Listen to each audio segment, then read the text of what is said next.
But in the bullshit department, a businessman can't hold a candle to a clergyman.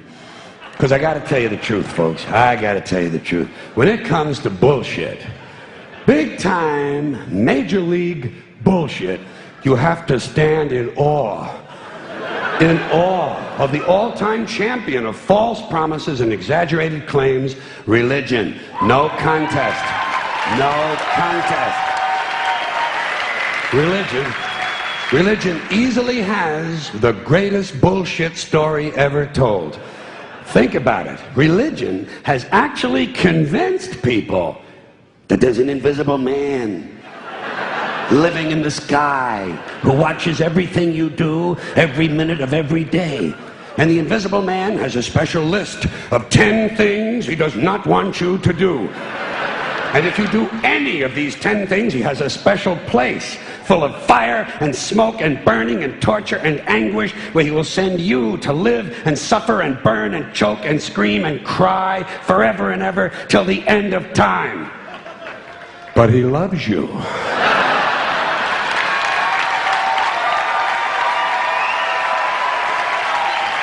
He loves you.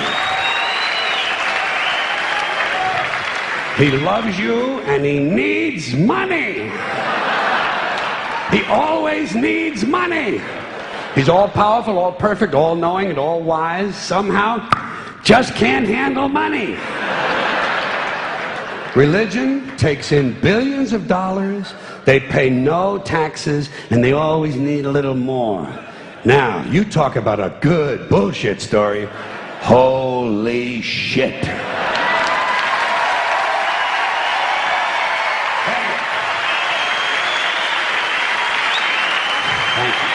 But, thank you very much.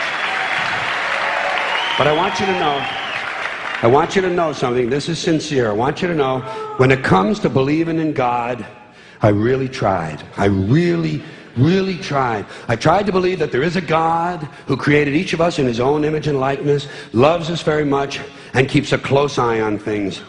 I really tried to believe that, but I gotta tell you, the longer you live, the more you look around, the more you realize something is fucked up. Something is wrong here. War, disease, death, destruction, hunger, filth, poverty, torture, crime, corruption, and the ice-capades. Something is definitely wrong. This is not good work. If this is the best God can do, I am not impressed. Results like these do not belong on the resume of a supreme being. This is the kind of shit you'd expect from an office temp with a bad attitude.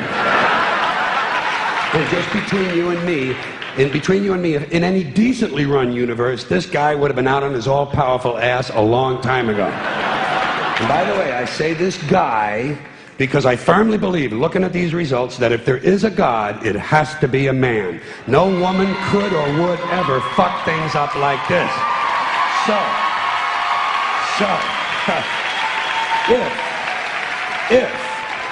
If there is a God, if there is, I think most reasonable people might agree that he's at least incompetent and maybe, just maybe, doesn't give a shit.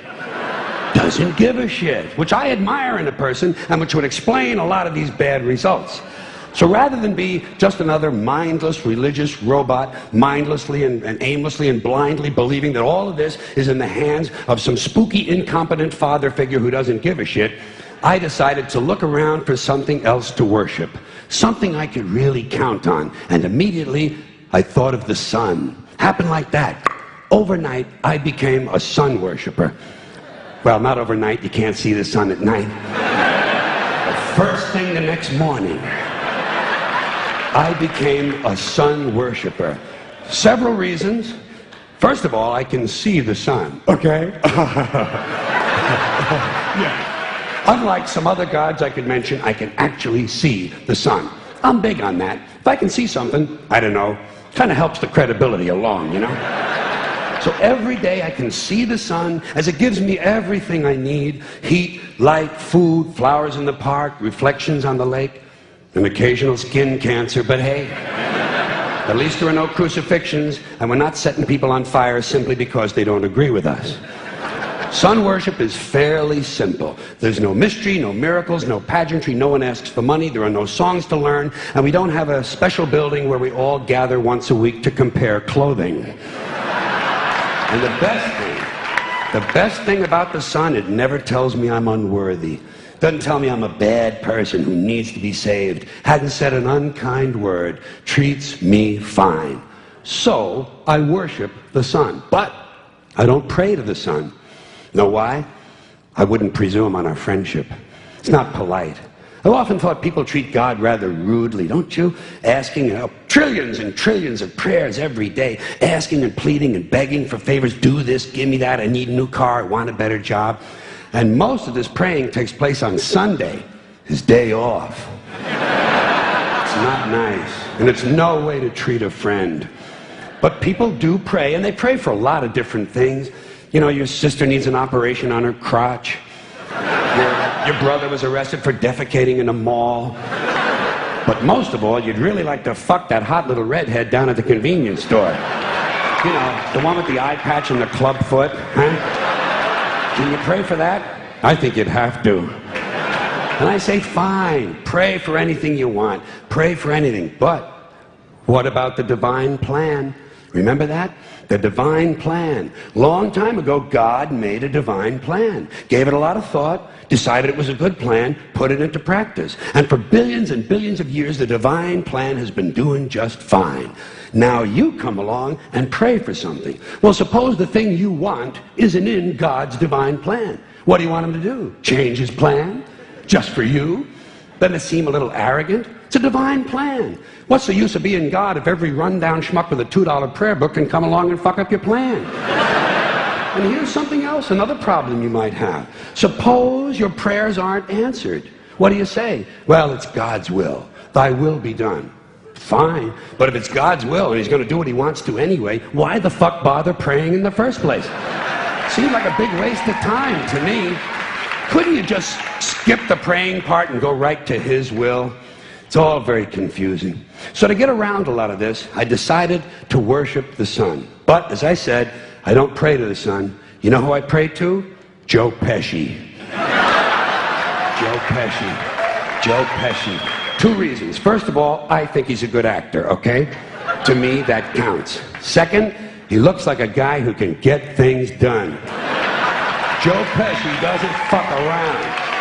Doesn't fuck around. In fact, Joe Pesci came through on a couple of things that God was having trouble with. For years, I asked God to do something about my noisy neighbor with the barking dog. Joe Pesci straightened that cocksucker out with one visit. It's amazing what you can accomplish with a simple baseball bat. So I've been praying to Joe for about a year now. And I noticed something.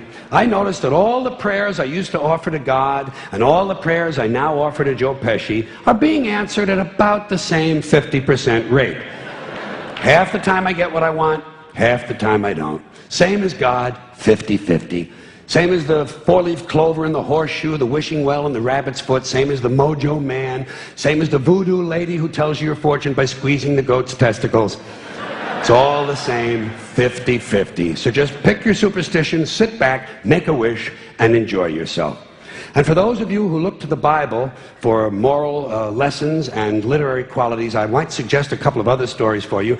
You might want to look at The Three Little Pigs. That's a good one. Has a nice, happy ending. I'm sure you'll like that. Then there's Little Red Riding Hood, although it does have that X-rated part where the big bad wolf actually eats the grandmother, which I didn't care for, by the way.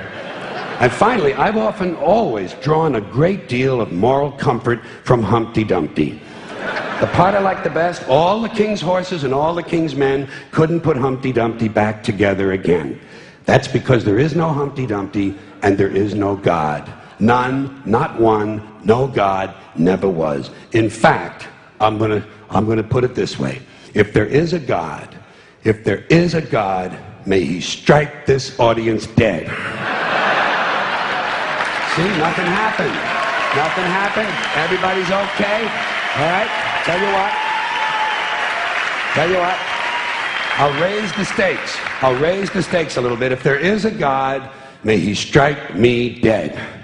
See, nothing happened. Oh, wait, got a little cramp in my leg. And my balls hurt. Plus, I'm blind. I'm blind. Oh, now I'm okay again. Must have been Joe Pesci, huh? God bless Joe Pesci. Thank you all very much. Joe bless you. Thank you very much. I appreciate it.